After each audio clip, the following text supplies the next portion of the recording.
तो शिवपाल को लेकर पूरा सैफई परिवार भाजपा पर हमलावर है। अखिलेश के बाद रामगोपाल यादव ने हमला बोला, कहा सरकार हताश और निराश हो गई है, सत्ता ने सरकार को भ्रष्ट बना दिया है, भ्रष्ट आदमी कुछ भी बोल सकता है। दरअसल ये बयानबाजी योगी आदित्यनाथ के उस बयान के बाद हो रही है जिसमें उन्होंने करहल में सभा करते हुए शिवपाल यादव को पेंडुलम बता दिया था। उसी दिन अखिलेश यादव की सभा हुई और अखिलेश यादव ने मुख्यमंत्री पर निशाना साधा और कहा कि चाचा पेंडुलम नहीं है। और अब पूरा परिवार एक साथ नजर आ रहा है। अखिलेश के बाद रामगोपाल यादव ने भी हमला बोला है, कहा सरकार हताश और निराश हो गई है। ऐसा है, आप जानते हो बाबा उत्तर प्रदेश के मुख्यमंत्री हैं और जब मुख्यमंत्री हैं और दूसरी बार मुख्यमंत्री हो गए तो मन चाहे कह सकते कहते हैं, दिमाग कर जाता है लोगों का। लॉर्ड एक्टन एक फिलोसफर हुए, उन्होंने एक बार कहा था कि power corrupts but absolute power corrupts absolute. सत्ता जो आदमी को भ्रष्ट बना देती है और परम पूरी सत्ता जब हो जाए दोबारा हो गए ना तो पूरी तरह से भ्रष्ट बना देती है। तो चाहे भ्रष्ट आदमी चाहे जो कह सकता है। और चलिए इसी पर ज्यादा जानकारी लेंगे। मैनपुरी से हमारे ब्यूरो चीफ वीरेश पांडे हमारे साथ लाइव जुड़ गए हैं। वीरेश जी, कल जब हम बात कर रहे थे तो बात अखिलेश यादव को लेकर ही हो रही थी, अब तो रामगोपाल यादव कह रहे हैं कि सत्ता ने भ्रष्ट कर दिया है मुख्यमंत्री को।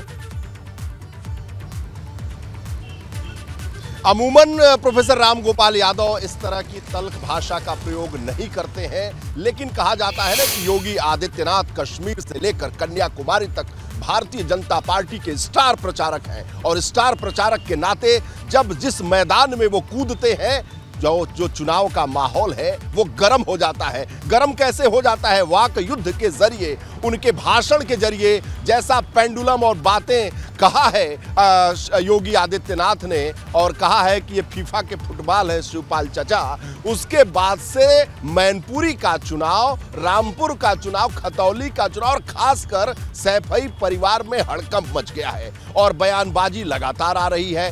रामगोपाल यादव कुछ भी नहीं बोलते। कल आपने सुना कि बोला अखिलेश यादव ने कि योगी आदित्यनाथ ने फिजिक्स पढ़ा नहीं, तो कहां पेंडुलम की बात करते हैं। कहा जाता है ना कि बहुत ही मर्म पर चोट लगा दिया योगी आदित्यनाथ ने। और जिस तरीके की भाषा का प्रयोग रामगोपाल यादव जी कह रहे हैं कि सत्ता भ्रष्ट बना देती है और जो मुख्यमंत्री हैं वो पागल हो गए हैं, उनको समझ में नहीं आ रहा है वो क्या बोल रहे हैं, क्योंकि मदांध हो गए हैं। जब सत्ता एब्सोल्यूट पावर किसी को करप्ट कर देती है तो दूसरी बार वो सत्ता में आए हैं, तो जाहिर सी बात है कि मैनपुरी का चुनाव जिस लिए योगी आदित्यनाथ वहां गए थे, एक सभा उन्होंने की, वो अपनी जो उनका जो मोटिव था उसमें सफल साबित हुए हैं। और निश्चित रूप से योगी आदित्यनाथ की जो वो सभा रही है वो भारतीय जनता पार्टी के लिहाज से उसी दिन से बहुत ज्यादा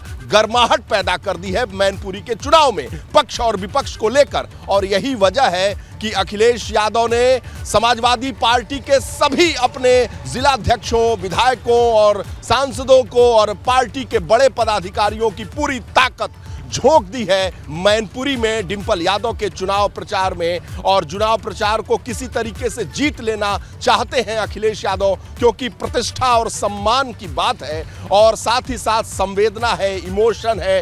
हर कह सकते हैं कि मैनपुरी के चुनाव में हर वो फिल्मी एक्शन है, वहां पर इमोशन है, ड्रामा है, अपनी बातें हैं। तो आप देखते रहिए, जब तक चुनाव प्रचार थम नहीं जाएगा तब तक इस तरह की बातें होती रहेंगी। लेकिन मैं ये कह सकता हूं कि योगी आदित्यनाथ ने जो सभा की, जिस तरह की भाषा का उन्होंने प्रयोग किया, मैनपुरी का चुनाव गर्माहट भरा और इस ठंड के मौसम में हम कह सकते हैं सियासी तापमान पूरी तरीके से गर्म हो गया है। और जो सैफई परिवार है एक के बाद एक जो योगी आदित्यनाथ हैं उन पर वार प्रतिवार कर रहा है, लेकिन भारतीय जनता पार्टी ने भी अपनी पूरी ताकत झोंक दी है। प्रदेश अध्यक्ष भूपेंद्र चौधरी समेत पूरा आला अमला मंत्री वहां मौजूद है। आर पार की लड़ाई है मैनपुरी में। इस बार कोई लिहाज भारतीय जनता पार्टी नहीं कर रही है, जैसा कि मुलायम सिंह यादव का करती रही है 19 में,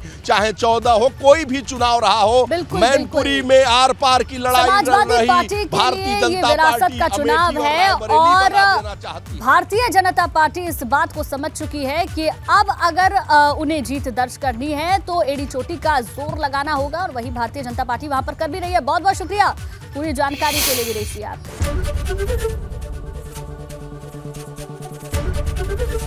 एबीपी गंगा, खबर आपकी, जुबान आपकी।